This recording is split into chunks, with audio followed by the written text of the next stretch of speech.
2 weeks later, General Stone and Captain Mitchell sat across from each other in the base medical facility's private consultation room, waiting for Dr. Patricia Hammond to return with the DNA test results.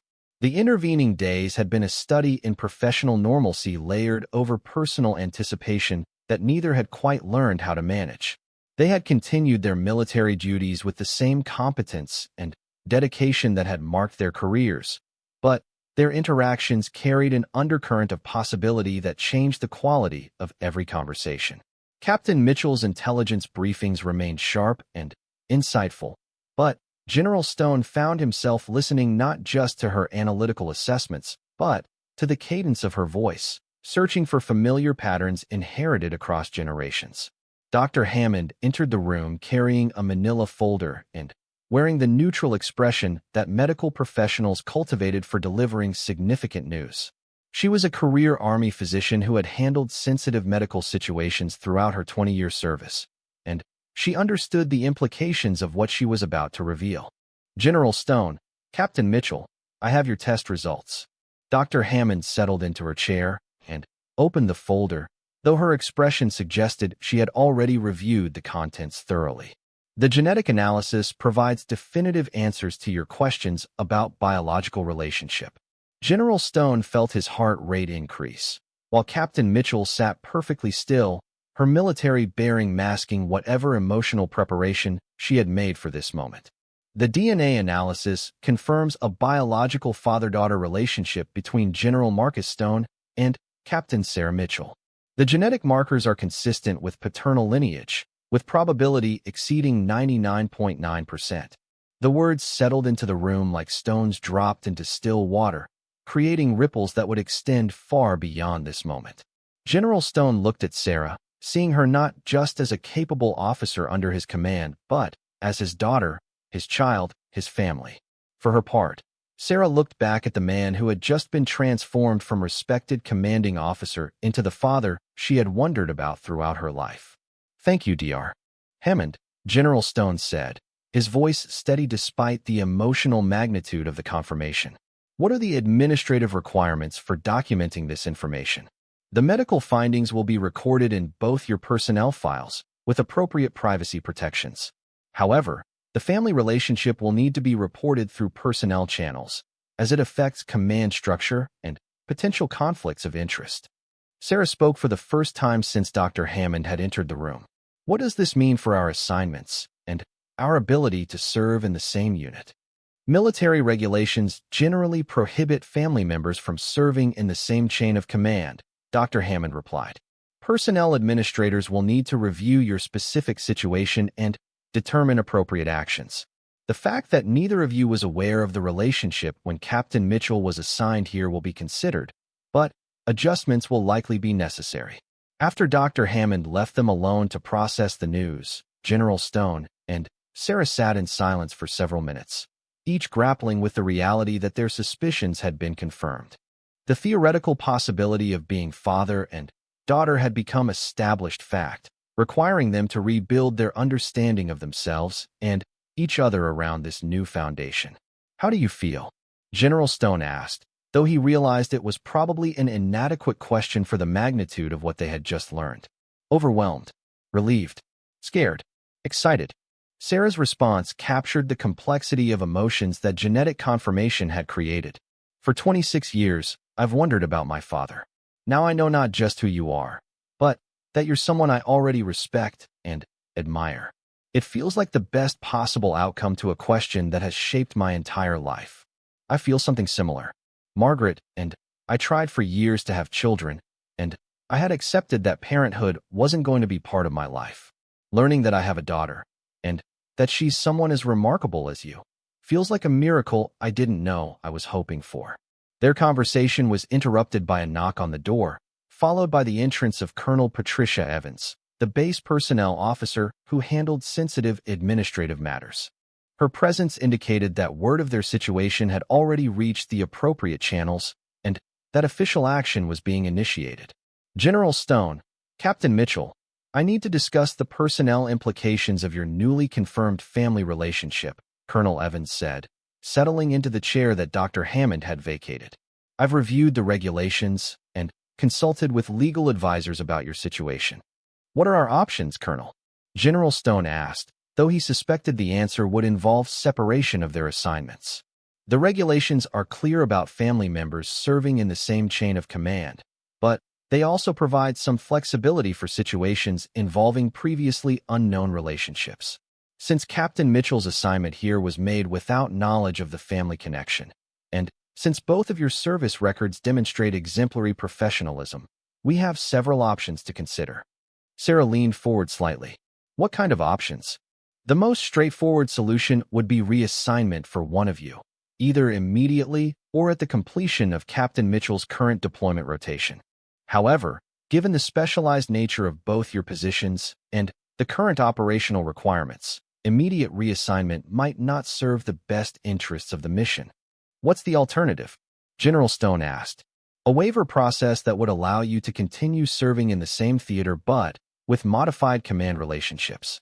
Captain Mitchell would report directly to Colonel Morrison at regional headquarters rather than through your command structure, eliminating the direct chain of command conflict while allowing both of you to continue your current assignments.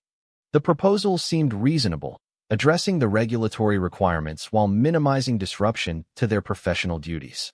But Sarah had a concern that went beyond administrative convenience. Colonel Evans, how will this affect our career development? I don't want special treatment or modified assignments that might be perceived as favoritism based on family relationships. Colonel Evans nodded approvingly. That concern shows excellent judgment, Captain. The waiver process includes provisions to ensure that family relationships don't create advantages or disadvantages for either party. Your performance evaluations will be conducted by officers outside the family relationship, and career progression will be based strictly on merit and performance. Over the following hour, they discussed the practical details of implementing the modified command structure while maintaining operational effectiveness. The solution would require some administrative complexity, but it appeared workable for all parties involved. After Colonel Evans left to initiate the paperwork, General Stone and Sarah found themselves alone again, this time with the knowledge that they would be able to continue working together while beginning to explore their newly confirmed family relationship. This feels surreal, Sarah said. This morning I woke up as an officer serving under a commander I respected. Tonight I'll go to sleep knowing that commander is my father, and that we're going to figure out how to build a family relationship while maintaining our professional duties. It is surreal, General Stone agreed, but also wonderful. Sarah, I want you to know that learning you're my daughter doesn't change my respect for your professional capabilities or my confidence in your judgment. You've earned your position here through merit, and that won't be affected by our family relationship. I appreciate that. I've worked hard to establish myself as a competent officer, and I don't want our relationship to undermine that achievement. It won't. If anything, knowing you're my daughter makes me even more proud of what you've accomplished. You've succeeded despite growing up without a father's support, which makes your achievements all the more impressive. Their conversation continued into the evening, covering practical questions about how to navigate their dual roles as military colleagues and family members, as well as more personal topics about their respective backgrounds and experiences. Sarah shared stories about her childhood with her mother, while General Stone talked about his marriage to Margaret and his career progression through increasingly responsible positions. What emerged from their extended conversation was a foundation for building the kind of adult relationship that takes into account both their individual histories and their shared genetic connection. They would not try to recreate the parent-child relationship that might have existed if Sarah had grown up knowing her father, but they could build something new that honored both their professional respect and their family bond. As the weeks passed, their modified working relationship proved successful.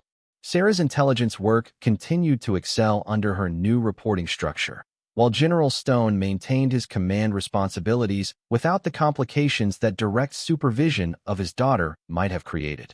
Their personal relationship developed gradually, built on shared meals, long conversations during off-duty hours, and the kind of mutual discovery that occurs when adults learn they are family.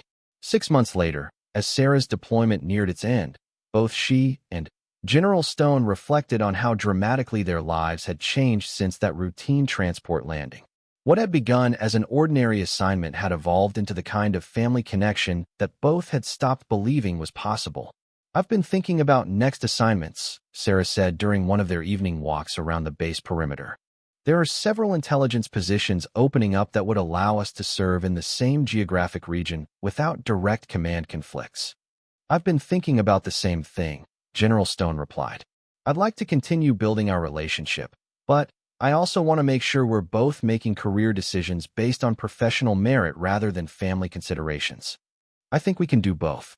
We've proven over these months that we can maintain professional standards while developing our personal relationship.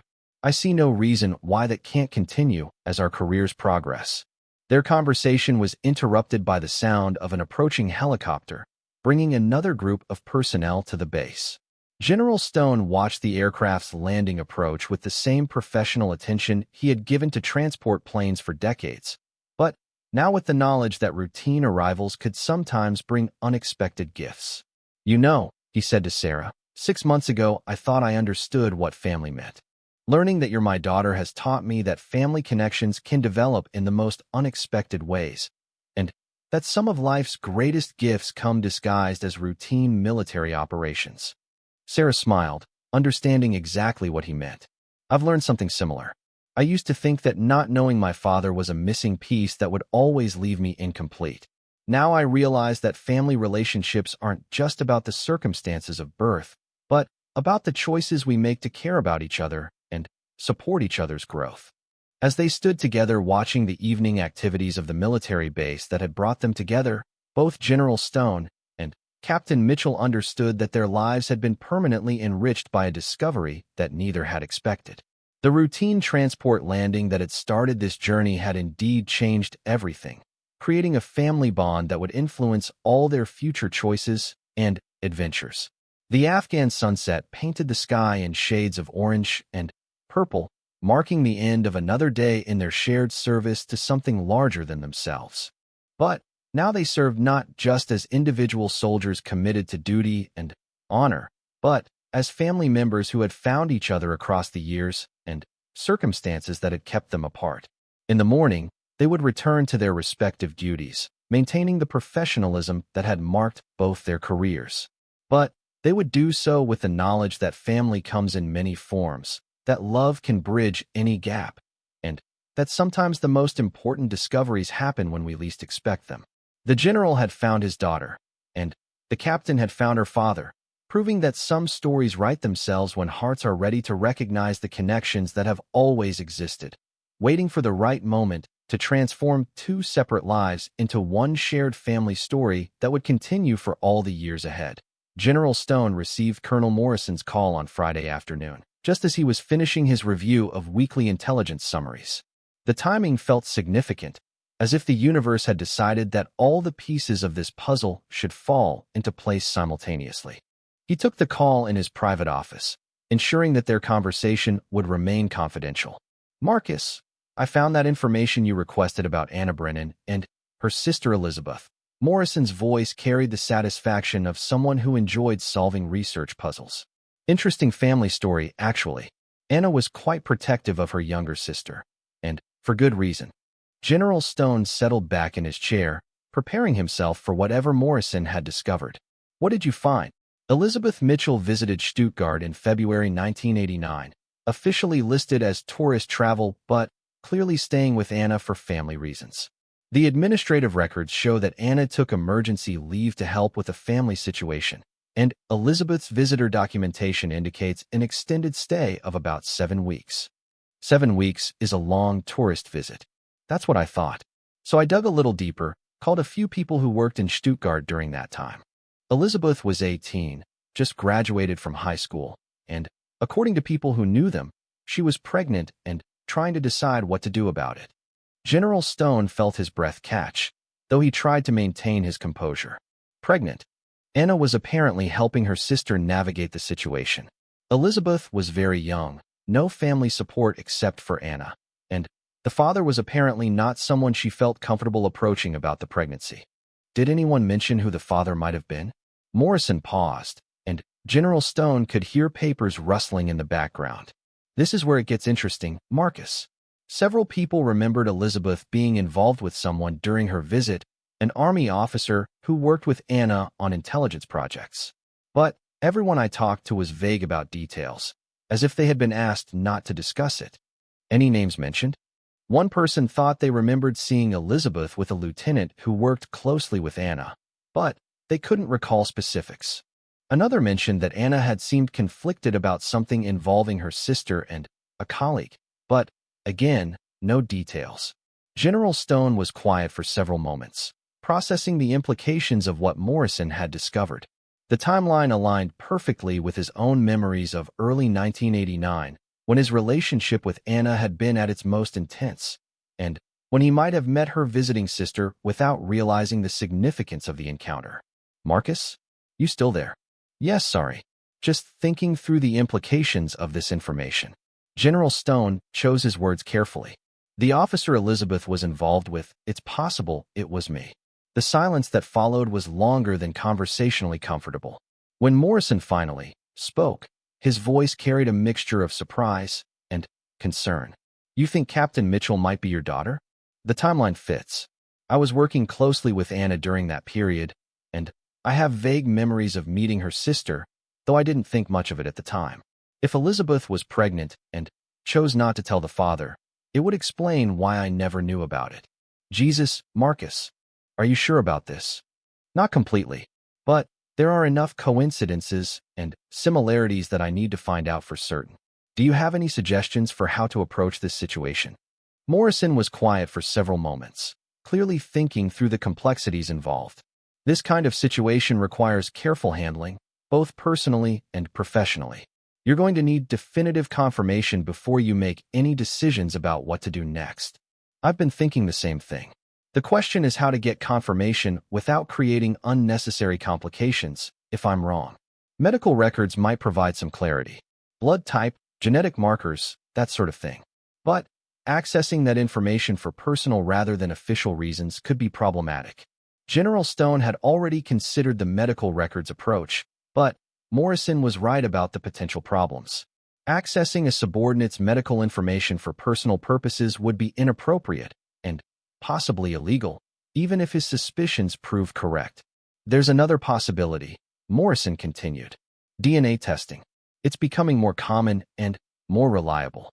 If you could arrange for both of you to be tested, it would provide definitive answers without involving official medical records." "How would I arrange that without raising questions about why I want genetic testing done?" "Medical screening for deployment readiness? Family history research for security clearance purposes? There are legitimate administrative reasons that might justify genetic testing, especially for personnel in sensitive positions." It was a reasonable suggestion, but General Stone was not comfortable with the deception involved. If Captain Mitchell was indeed his daughter, their relationship should begin with honesty, not with manipulation disguised as administrative necessity. "Jim, I appreciate the research and the advice. Let me think about how to handle this situation appropriately. Marcus, whatever you decide to do, be careful. This kind of revelation can change everything for both of you, and not necessarily for the better. Make sure you're prepared for any possible outcome." After ending the call, General Stone sat alone in his office, staring out at the Afghan landscape while wrestling with questions that had no easy answers. Morrison's research had confirmed that Elizabeth Mitchell had indeed been pregnant during her visit to Stuttgart, and that the father had been someone she had met through Anna. The circumstantial evidence pointing toward his own involvement was becoming overwhelming. But circumstantial evidence was not proof, and the consequences of being wrong about such a significant matter would be severe for both him and Captain Mitchell. He needed to find a way to determine the truth that respected both her privacy and their professional relationship, while providing definitive answers that would allow them to move forward appropriately. As he considered his options, General Stone realized that the most ethical approach might be the most direct one. Rather than pursuing covert investigation or arranged medical testing, he could simply share his suspicions with Captain Mitchell and suggest that they work together to determine the truth. It would be an awkward conversation, but it would be honest, and it would give her the opportunity to participate in decisions about how to proceed. The decision felt right, but also terrifying. General Stone had faced enemy fire, political pressure, and administrative challenges throughout his career, but the prospect of telling a young woman that he might be her father ranked among the most intimidating conversations he had ever contemplated. That evening, he requested that Captain Mitchell report to his office at 1900 hours for a private discussion about intelligence matters. The cover story would provide them with legitimate reasons to meet privately, while ensuring that their conversation would not attract unnecessary attention from other personnel. Captain Mitchell arrived precisely on time, carrying a tablet loaded with current intelligence assessments and appearing prepared for a standard briefing session. General Stone gestured for her to take a seat in the informal area of his office, away from his desk, to create a more conversational atmosphere. "Captain, thank you for meeting with me this evening. What I want to discuss with you is not directly related to intelligence operations, though it may affect our working relationship going forward." Captain Mitchell's expression became more alert, her training making her sensitive to changes in tone and context that might signal important information. "Yes, sir." General Stone had rehearsed this conversation in his mind multiple times, but now that the moment had arrived, the words felt inadequate for the magnitude of what he needed to communicate. "I've been doing some research into your family background, specifically regarding your Aunt Anna and your mother's time in Germany." "Sir." Captain Mitchell's voice carried a note of caution, as if she sensed that this conversation was heading into significant territory. "I have reason to believe that your mother and I may have met during her visit to Stuttgart in 1989. More than met, actually. I think we may have been briefly involved, and I think it's possible that I am your biological father." The words hung in the air between them like a bridge that, once crossed, would change the landscape of their relationship forever. Captain Mitchell sat very still, her expression moving through surprise, confusion, and something that might have been recognition. "Sir, I need to tell you something. I've been conducting my own investigation into my family history since we met. I've learned about my mother's relationship with someone during her visit to Germany, and I've suspected that you might be my father." General Stone felt a mixture of relief and apprehension at her response. "You've suspected this as well? The timeline fits, and I've spoken with someone who knew both my Aunt Anna and my mother during that period. They confirmed that my mother was involved with an army officer named Marcus Stone, and that she left Germany without telling him about her pregnancy." They looked at each other across the small space of the office, both processing the emotional impact of having their suspicions confirmed by the other person involved. The conversation that General Stone had dreaded was turning out to be less difficult than expected, primarily because Captain Mitchell had been traveling the same path of discovery from the other direction. "Sarah, may I call you Sarah for this conversation?" "Yes, sir. I think this situation calls for something less formal than military protocol. Sarah, if what we both suspect is true, it means that your mother made the decision not to tell me about your existence. I want you to know that if I had known, I would have wanted to be part of your life." Captain Mitchell nodded, her composure impressive given the emotional magnitude of their discussion. "I understand that now. According to the person I spoke with, my mother was worried that telling you about the pregnancy would complicate your life and career. She thought it would be better for everyone if she raised me alone. How do you feel about that decision?" It was a complex question, and Captain Mitchell took several moments to consider her response. "I think she did what she thought was best for both of us, given the information she had at the time. She was 18 and scared, and she made a decision that allowed both of us to have the lives we ended up with. I can't say whether a different choice would have led to better or worse outcomes for anyone involved." Her maturity and perspective impressed General Stone, though he supposed it should not have surprised him. She had clearly inherited intelligence and emotional resilience from both sides of her family tree.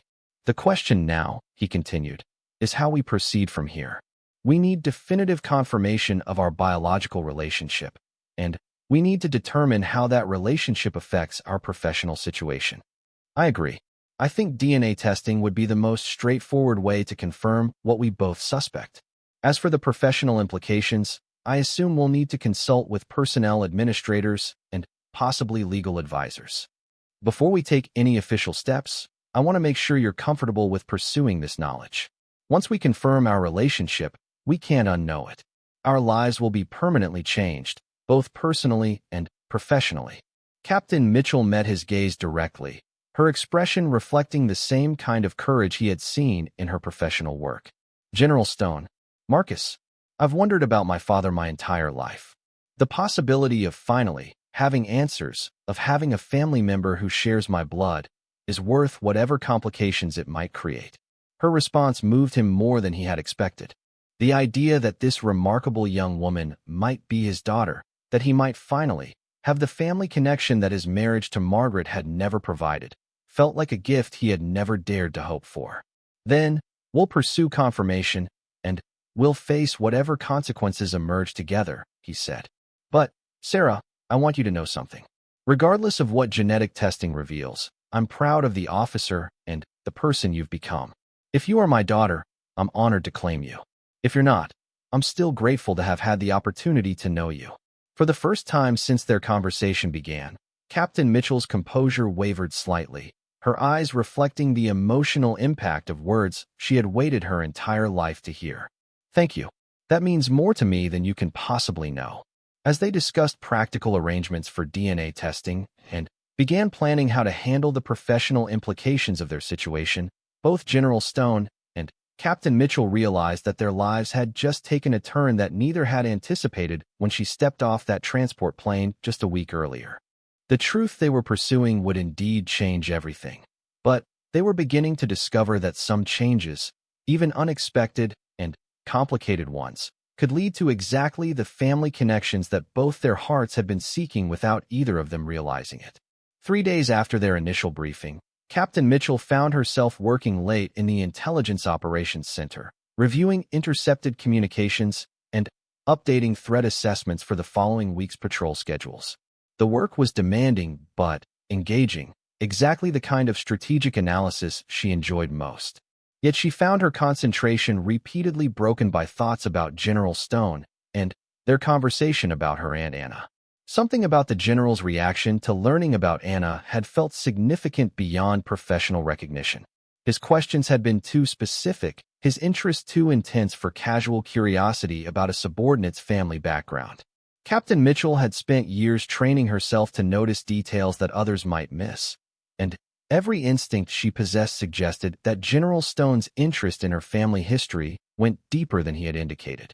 During her childhood, her mother had been notably secretive about their time in Germany and the circumstances surrounding Sarah's birth. Elizabeth had always deflected questions about Sarah's father with vague references to a brief relationship that had ended badly. The lack of detail had frustrated young Sarah, but she had learned to accept that some family history would remain private. Now, finding herself under the command of someone who had known her aunt during that mysterious period in Germany, Captain Mitchell felt compelled to learn more. Her analytical training made it impossible to ignore patterns and connections that might be significant, even when they involved personal rather than professional matters. She began her investigation subtly, using her access to military databases to research General Stone's service history. His record was distinguished, progressing steadily through leadership positions with consistently excellent evaluations. He had served in Stuttgart from 1987 to 1989 as a lieutenant, overlapping with the time her Aunt Anna had worked there as a civilian contractor. More intriguingly, she discovered that General Stone's wife Margaret had died 5 years earlier from cancer, and that their marriage had been childless. The personnel records included standard family information showing no children, biological or adopted. For a man who had devoted 35 years to military service, reaching the rank of general without having children to carry on his legacy seemed unusual, though not unprecedented. Captain Mitchell's research revealed other interesting details about General Stone's character and background. He was known for taking special interest in the career development of promising young officers, particularly those from difficult family circumstances.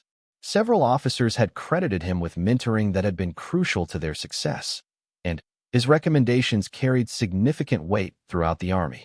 What struck her most was the pattern of his personal relationships. According to informal references in efficiency reports and commendation letters, General Stone had maintained contact with many former subordinates throughout his career, offering guidance and support long after their direct professional relationship had ended. He was described as someone who took seriously his responsibility to develop the next generation of military leaders.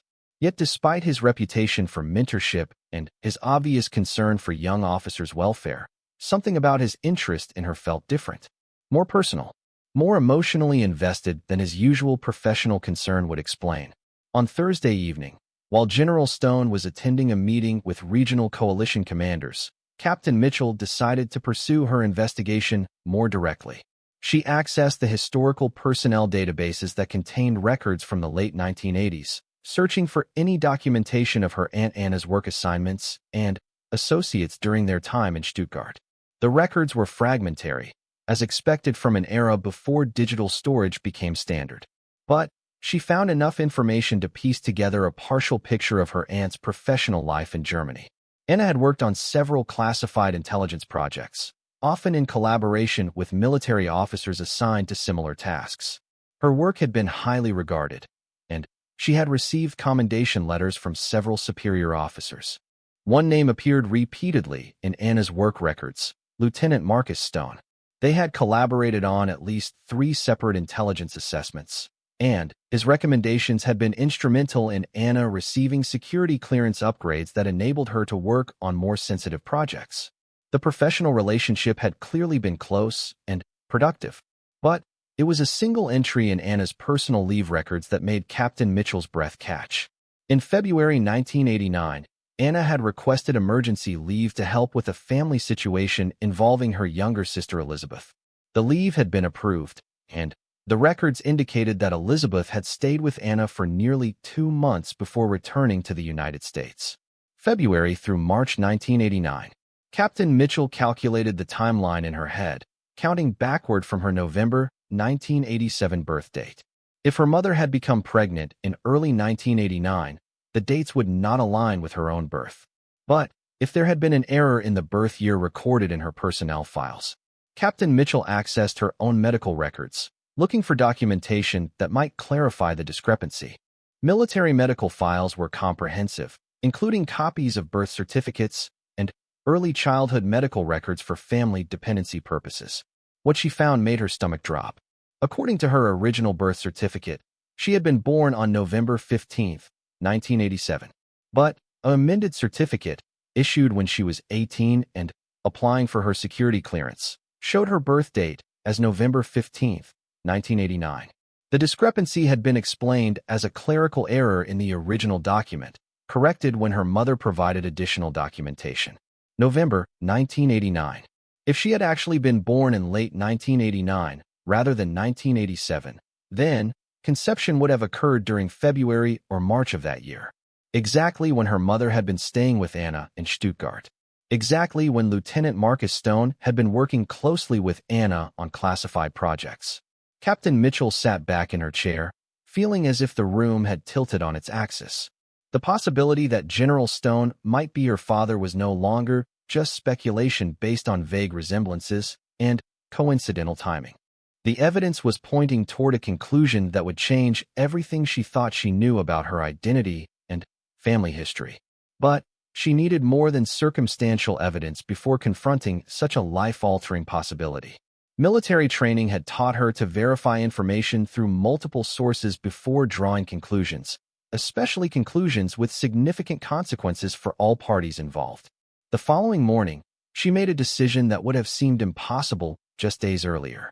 Using her intelligence training and access to communication systems, she began searching for anyone who might have personal knowledge of the situation in Stuttgart during early 1989. Anna was dead, and her mother was dead, but there might be other people who had worked with them or socialized with them during that period. Her search led her to Margaret Schun, a retired Army intelligence analyst who had worked in Stuttgart during the same time period and had maintained friendships with several of the civilian contractors, including Anna. Margaret was now living in Virginia, and Captain Mitchell was able to reach her through military alumni networks. Anna Brennan? Of course I remember Anna. Brilliant analyst, lovely person. She died in that accident years ago, didn't she?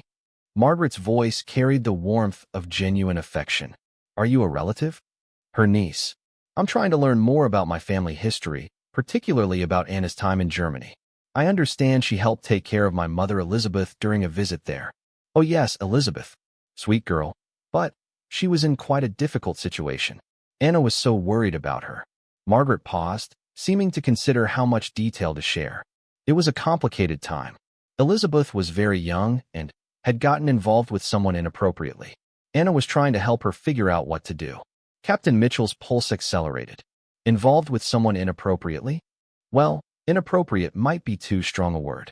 But Elizabeth was barely 18, and the man was older, already established in his career. Anna thought Elizabeth was too young to make major life decisions based on what might have been just a brief romance. Do you remember anything about this man? Was he military? Margaret hesitated. I probably shouldn't discuss other people's personal business, even after all these years. But I suppose it doesn't matter now, with Anna and Elizabeth both gone. He was a nice enough young man, an officer with a good reputation. Anna liked him, which made the situation more difficult for her. She was caught between wanting to protect her sister and not wanting to interfere in what might have been a genuinely caring relationship. Margaret, this is very important to me personally.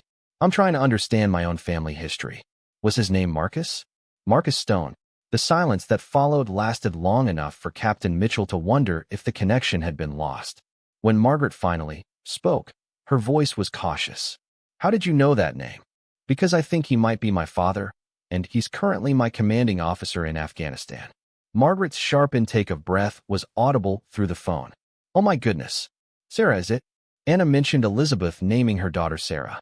This is extraordinary. So it's true? Lieutenant Stone was involved with my mother. They met at a party Anna hosted for her office colleagues. Elizabeth was visiting, trying to decide whether to enlist in the army herself. Marcus was charming and kind, and Elizabeth was smitten almost immediately. Anna told me later that she had never seen her sister so taken with anyone. Captain Mitchell's hand trembled slightly as she took notes. What happened between them? They spent several weeks together, and Anna thought it was becoming serious. Marcus seemed quite taken with Elizabeth as well. But then, Elizabeth discovered she was pregnant, and everything changed. She was terrified about telling him, worried that it would ruin his career or force him into a relationship he didn't really want. She never told him? Anna advised her not to, at least not immediately. They thought it would be better for Elizabeth to return home, have some time to think about what she wanted, and then decide whether to contact him. But by the time Elizabeth made up her mind to tell him, she had heard through Anna that Marcus was becoming involved with someone else. The story was becoming clearer, but also more painful. Someone else. Another civilian contractor, I believe. Anna felt terrible about the whole situation, but she thought it was better not to complicate Marcus's life when he had moved on to a new relationship. Elizabeth agreed, and she decided to raise the baby on her own. Captain Mitchell closed her eyes, trying to process the emotional impact of learning that her father had never known about her existence. He had not abandoned them. He had simply never been told that he had a daughter. Her mother and aunt had made the decision to protect both him and her from what they perceived as a complicated situation that might harm everyone involved. Margaret, one more question. The woman that Marcus became involved with after my mother left Germany. Do you remember her name? Oh yes, Margaret Thompson. I remember because we shared the same first name, and Anna used to joke about the confusion it caused at office gatherings. Margaret was a nice woman, also in intelligence work. I believe she and Marcus stayed together for quite some time. They might even have married, though I lost touch with people from Stuttgart after I transferred to my next assignment. Captain Mitchell thanked Margaret for the information and ended the call, her mind reeling with the implications of what she had learned. General Stone had indeed been involved with her mother, but he had subsequently married someone else named Margaret, just as his personnel file indicated. The timing suggested that her mother had left Germany without telling him about the pregnancy, and he had moved on with his life, eventually marrying the other Margaret, and building a career without ever knowing he had a daughter. The revelation created a complex emotional landscape that Captain Mitchell was not sure how to navigate. Part of her felt angry that her mother and aunt had made decisions that had deprived both her and General Stone of the opportunity to know each other as father and daughter. Another part understood their reasoning, recognizing that in 1989, An unplanned pregnancy involving a young civilian and a military officer could have created serious complications for everyone involved. Most challenging was the question of what to do with this information. General Stone was her commanding officer, and revealing their biological relationship would create immediate complications for both their careers. Military regulations regarding family relationships in the chain of command were strict, and their situation would require careful handling to avoid problems for both of them. But beyond the professional considerations lay deeper questions about identity, family, and the relationships that define our sense of who we are. Captain Mitchell had spent her entire life wondering about her father, creating mental images of who he might be and why he had not been part of her life. Learning that he was not only a real person but someone she respected professionally and was coming to care about personally created an emotional complexity she was not sure how to handle. As she sat alone in her quarters that evening, staring at the sparse decorations that marked this temporary space as home, Captain Mitchell realized that her life had just become immeasurably more complicated. She possessed information that could change everything for both her and General Stone, but she was not yet sure whether revealing that information would help or harm either of them. What she did not know was that General Stone's own investigation was progressing along similar lines, and that within days, both of them would possess enough information to confirm what they were beginning to suspect. The question would then become not whether they were father and daughter, but how two professional soldiers would navigate the personal and professional implications of a truth that neither had expected to discover. The morning briefing began precisely at 0800, with Captain Mitchell arriving 5 minutes early and taking her assigned seat across from General Stone at the polished conference table. She had prepared meticulously, her tablet loaded with preliminary assessments, and her uniform bearing not a single wrinkle despite the desert conditions outside.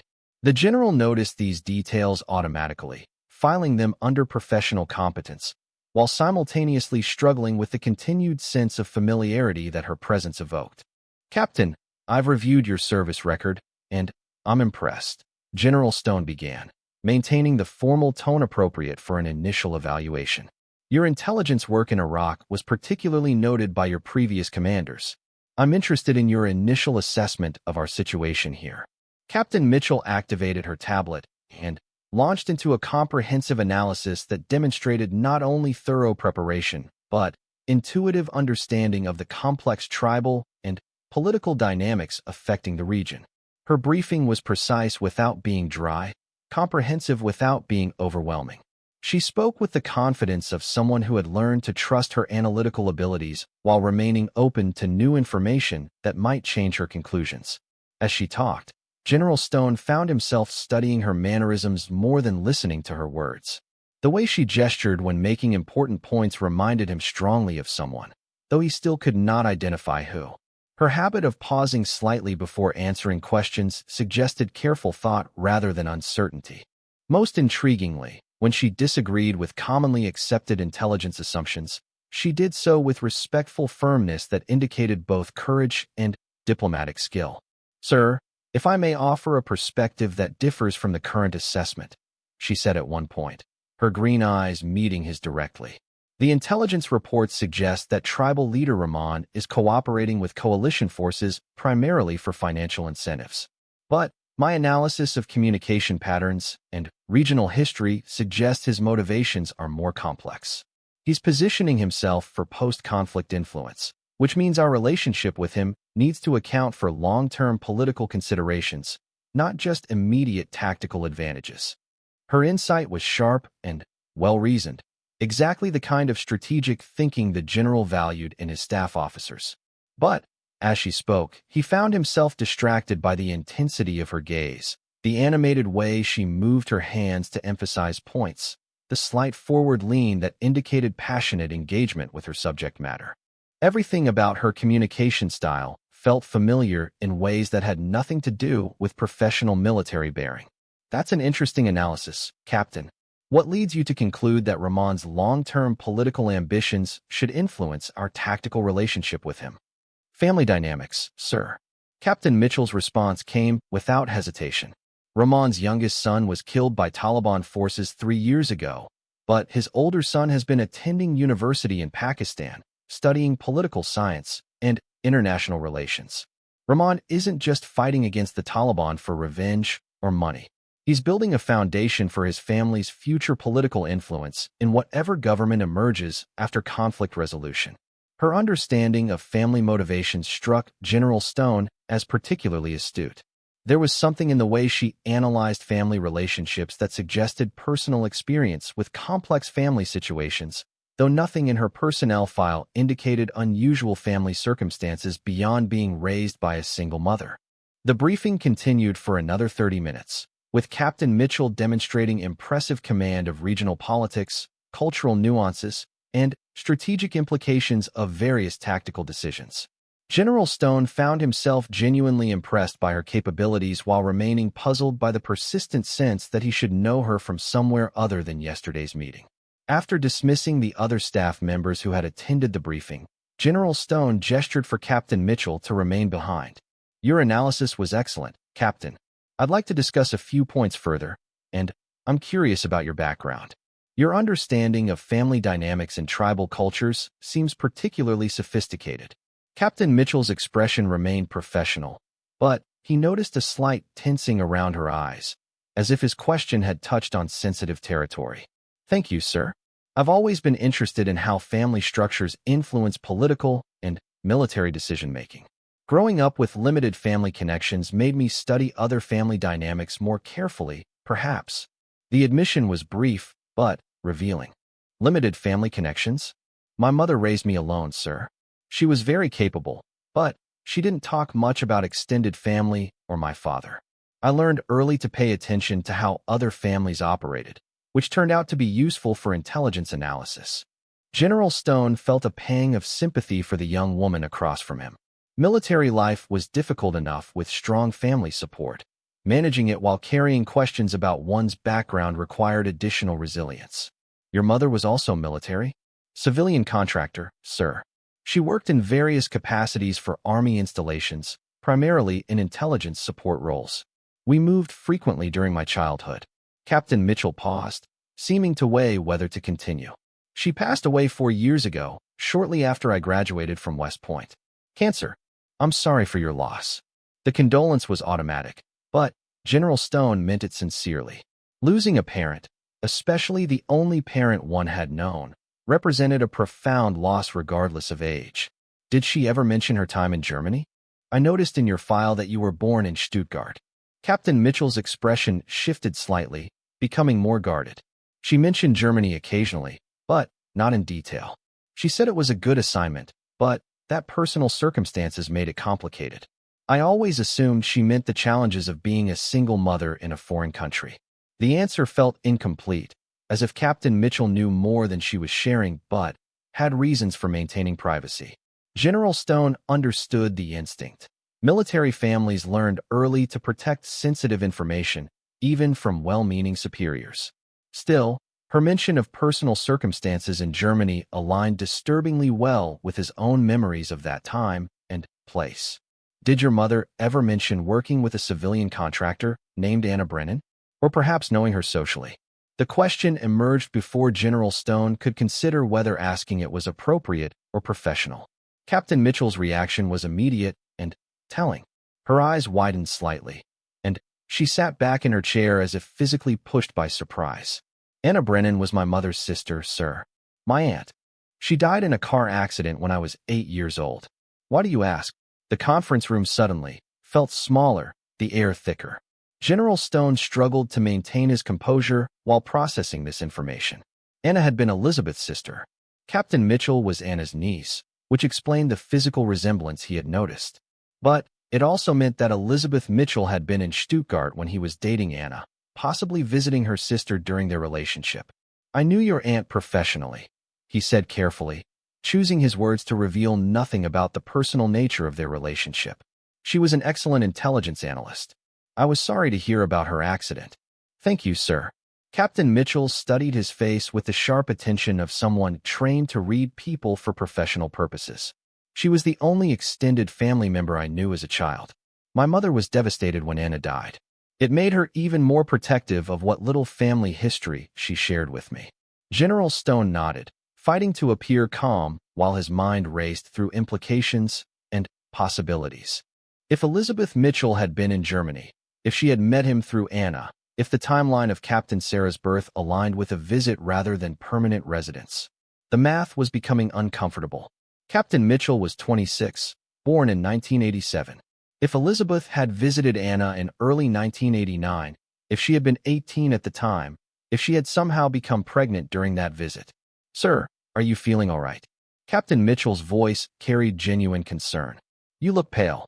"I'm fine, just thinking about old assignments and the people we knew."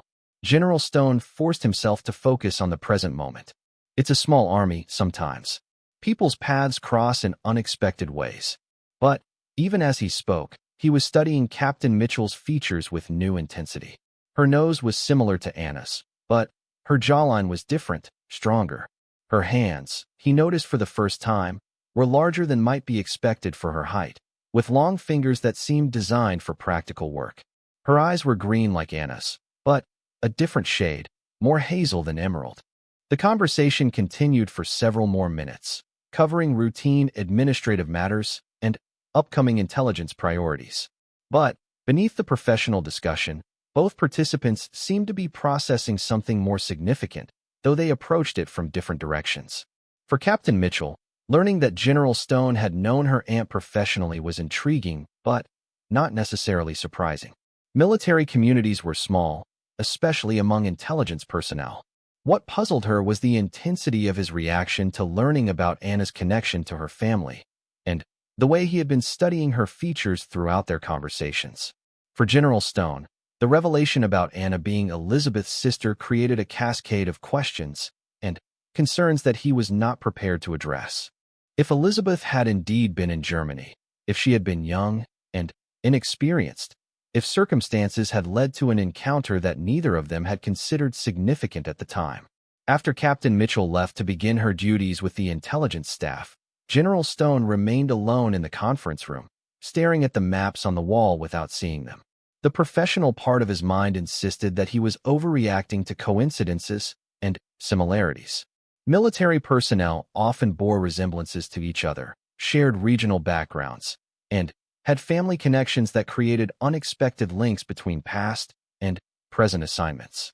But another part of his mind, the part that had learned to trust instincts and pay attention to details that did not quite fit expected patterns, suggested that something more significant was developing. The feeling of recognition he had experienced when meeting Captain Mitchell, the physical similarities to Anna, the timeline of her birth, and now the revelation about family connections created a pattern that demanded investigation. That afternoon, General Stone used his security clearance to access personnel databases that contained more detailed information than typical service records. Elizabeth Mitchell's expanded file revealed that she had indeed visited Germany in early 1989, staying with her sister Anna Brennan for approximately 6 weeks. The visit had been listed as tourist travel, but the duration suggested something more than casual vacation. Medical records, accessed through channels available to commanders for personnel readiness purposes, showed that Captain Mitchell had participated in routine medical evaluations throughout her career.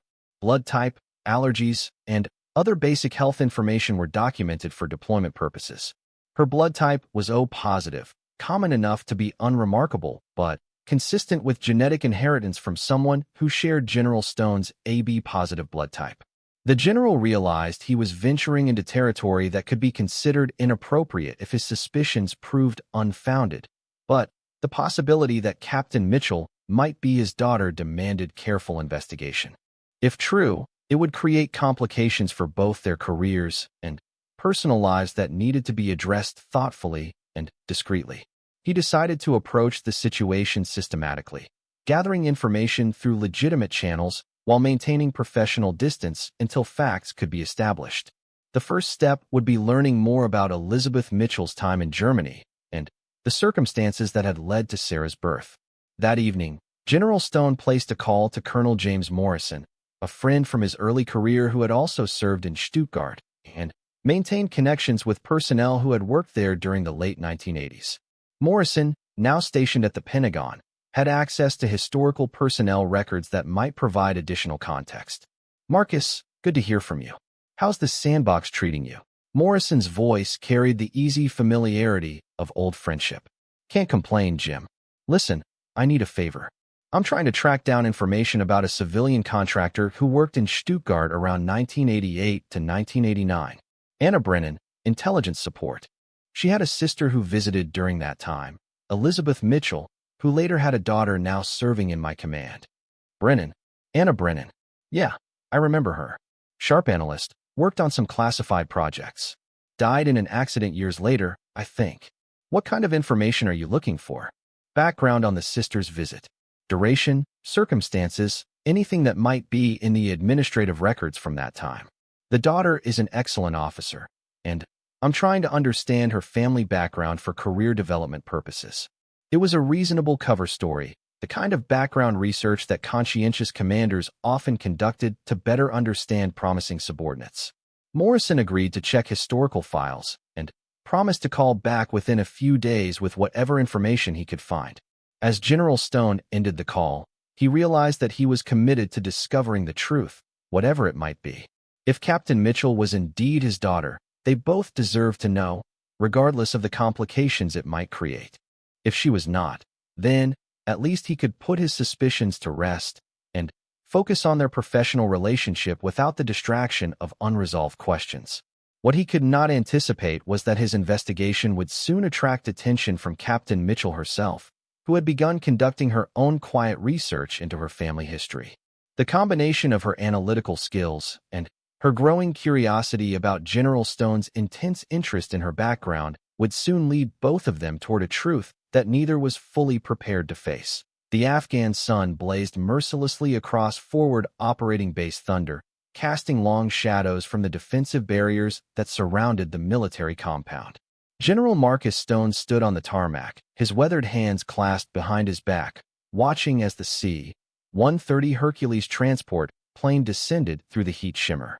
At 58, he carried himself with the bearing of a man who had spent more than half his life in uniform, his silver hair still regulation short, his gray eyes sharp enough to spot trouble from a mile away. This was routine for him. Another transport bringing fresh personnel to replace those rotating home. Another group of young faces he would welcome with the same professional courtesy he had shown thousands of others. The general had learned long ago to maintain emotional distance from the constant flow of soldiers through his command. It was a survival mechanism in a job where getting too attached could break your heart on a weekly basis. The plane touched down with practiced precision, its engines winding down as it taxied toward the designated parking area. General Stone checked his watch, noting the arrival time for his daily report. Everything about this moment felt familiar, predictable, safe in its routine. He had no reason to expect that the next few minutes would challenge everything he thought he knew about his carefully ordered life. The aircraft's cargo ramp lowered with a mechanical whir, and soldiers began filing out in single formation. General Stone observed them with the practiced eye of a commander who could assess potential and problems with equal accuracy. Most were young, some trying to hide their nervousness behind masks of forced confidence. A few veterans mixed among them, recognizable by their relaxed posture and alert awareness of their surroundings. Then, Captain Sarah Mitchell stepped into the blazing sunlight. Something about her caught his attention immediately, though he could not have explained what. She moved with the confident stride of someone who belonged in uniform, her bearings suggesting experience beyond her apparent age. Her dark hair was pulled back in regulation style, and her green eyes swept the base with the kind of tactical awareness that came from real field experience. She was neither the tallest nor the most imposing soldier in the group, but something about her presence commanded attention. General Stone felt an unexpected flutter of recognition, though he was certain they had never met. It was not her face that seemed familiar, but something deeper, more fundamental. The way she held her shoulders, perhaps, or the slight tilt of her head as she surveyed her new environment. Whatever it was, it triggered a memory that remained frustratingly just beyond his conscious reach. "Sir, this is Captain Sarah Mitchell," announced Major Phillips, the base personnel officer who always handled these arrivals. "She's your new intelligence liaison from the 82nd Airborne. Graduated top of her class at West Point, served 2 tours in Iraq, and comes highly recommended for strategic analysis work. Captain Mitchell stepped forward and snapped off a crisp salute. General Stone, sir. Captain Sarah Mitchell reporting for duty. Her voice carried a slight accent that he could not quite place, something that suggested time spent in multiple locations during her youth. When their eyes met as he returned her salute, General Stone experienced the strangest sensation of looking into a mirror that reflected not his current face, but something from decades past. The feeling was so strong that he found himself staring longer than military protocol typically allowed. "Welcome to FOB Thunder, Captain," he managed, maintaining his professional tone despite the odd feeling of displacement. "I trust your journey was uneventful." "Yes, sir. Long but smooth. I'm looking forward to contributing to the mission here." There was something in her speech pattern, the careful way she chose her words, that reminded him of someone. But who? General Stone prided himself on his memory for faces and names, a skill that had served him well throughout his career. This feeling of almost recognition was both fascinating and deeply unsettling. "Major Phillips will get you settled in your quarters and brief you on the current situation. We'll schedule a proper briefing tomorrow morning at 0800. I'm interested to hear your assessment of our intelligence picture once you've had time to review the files." "Understood, sir. I've already reviewed the preliminary reports during transit. I should have some initial observations ready for tomorrow's meeting." Her efficiency impressed him, but it was more than professional competence that held his attention.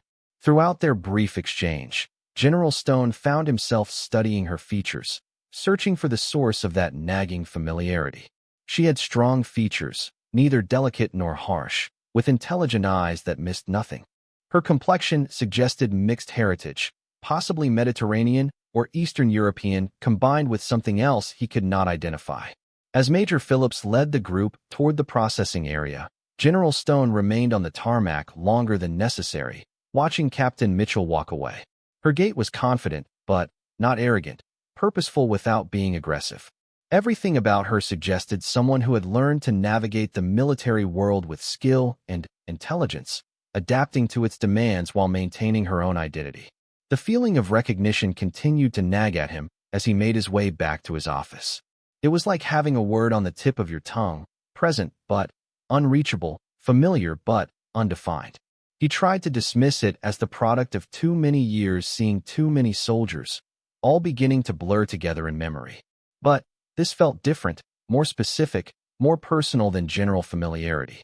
His office was a study in organized efficiency, maps covering one wall, commendation certificates, and unit photos covering another. On his desk sat two framed photographs, one of his late wife Margaret, taken during their wedding 31 years ago, and another of his unit from his early days as a lieutenant in Germany. It was a life built on structure, duty, and the clear hierarchies that made military service possible. General Stone settled into his chair and tried to focus on the stack of reports requiring his attention. Intelligence summaries, logistics updates, personnel evaluations, and operational plans competed for his concentration. But his mind kept drifting back to Captain Mitchell, to that moment when their eyes had met, and he had felt the ground shift slightly beneath his feet. He pulled up her personnel file on his computer, scanning through the details of her career. Born in Stuttgart, Germany, to American parents. Father listed as unknown. Mother Elizabeth Mitchell, formerly Elizabeth Brennan, a civilian contractor who had worked for the Army overseas. Sarah had spent her early childhood moving between military bases before her mother settled in Colorado when Sarah was 8 years old. The Germany connection struck him immediately. He had served in Stuttgart from 1987 to 1989, during his early career as a lieutenant. It was there that he had met Anna Brennan, a brief but intense relationship that had ended when she transferred to another posting. They had lost touch afterward, as often happened in the military world where people moved frequently and communication was more difficult in the pre-internet era. Could Elizabeth be Anna's daughter? The timeline worked, roughly. Anna would have been about the right age to have a daughter who was now in her 20s. But even if that were true, it would not explain the feeling of recognition he had experienced when meeting Captain Mitchell. He had never met Anna's family, had barely known her for 4 months before their assignments separated them. The afternoon passed slowly as General Stone tried to focus on his duties while his mind continued to puzzle over the morning's encounter.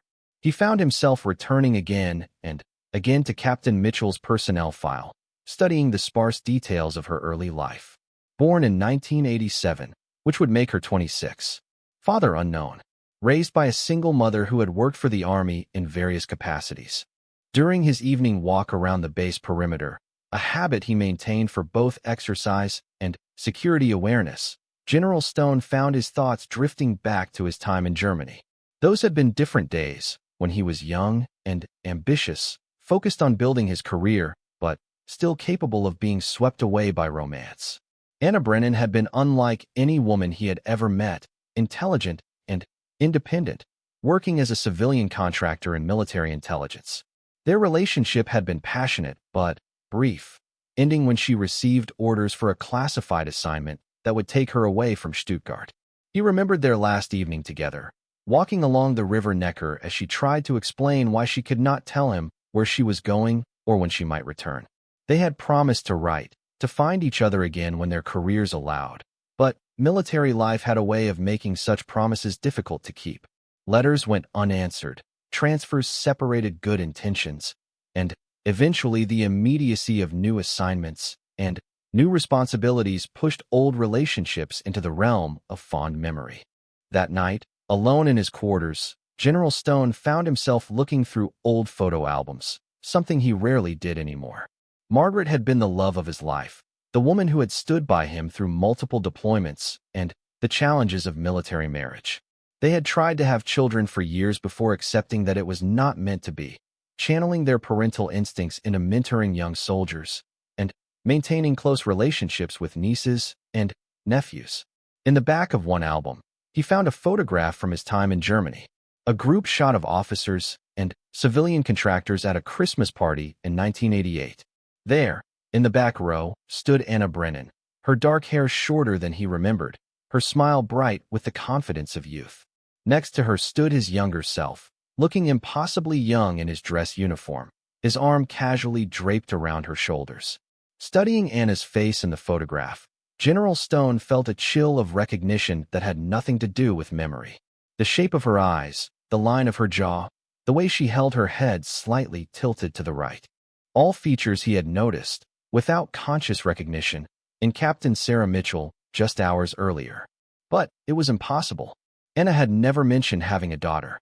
They had been intimate enough during their brief relationship that such a significant detail would surely have come up in conversation.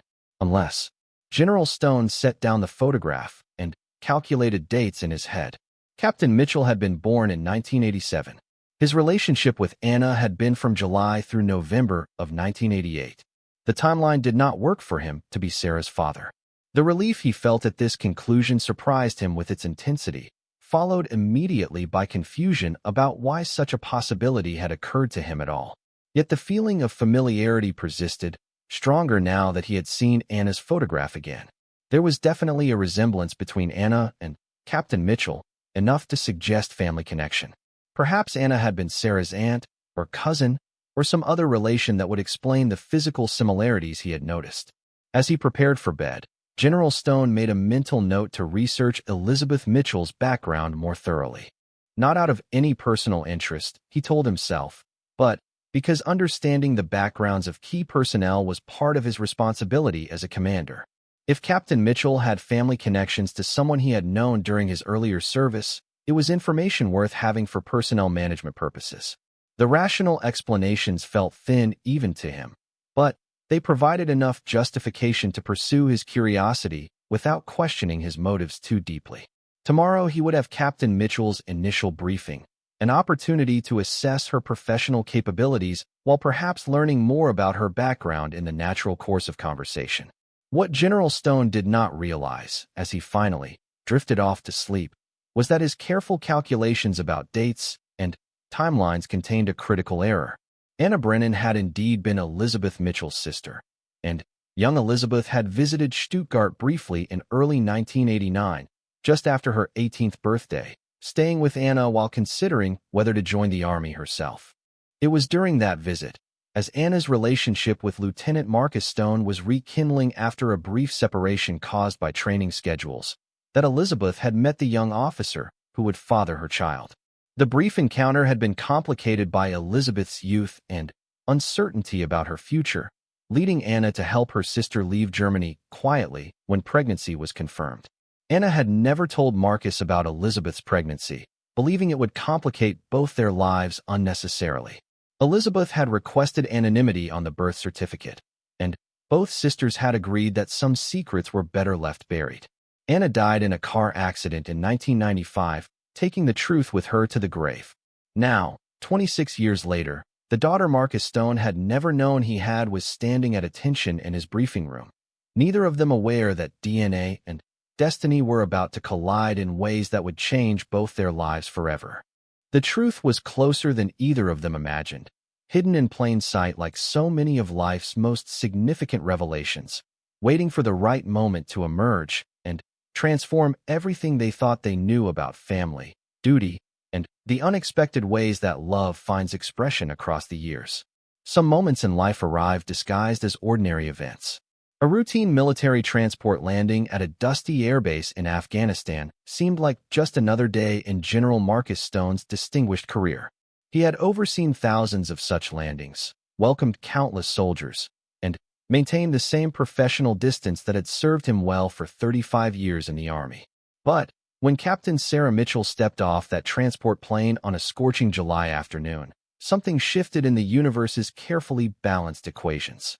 She moved with the confident stride of a seasoned soldier, her uniform crisp despite the long journey, her eyes scanning the base with the sharp awareness that kept people alive in war zones. Nothing about her appearance suggested she would shatter everything the general thought he knew about his past. What neither of them realized was that 26 years earlier, a young soldier's brief romance in Germany had created a secret that would challenge everything they believed about family, duty, and the choices that define our lives. Sometimes the most profound truths hide in plain sight, waiting for the right moment to change everything we thought we knew about ourselves. The general was about to discover that some battles are fought not with weapons, but with the courage to face truths that reshape our understanding of who we really are.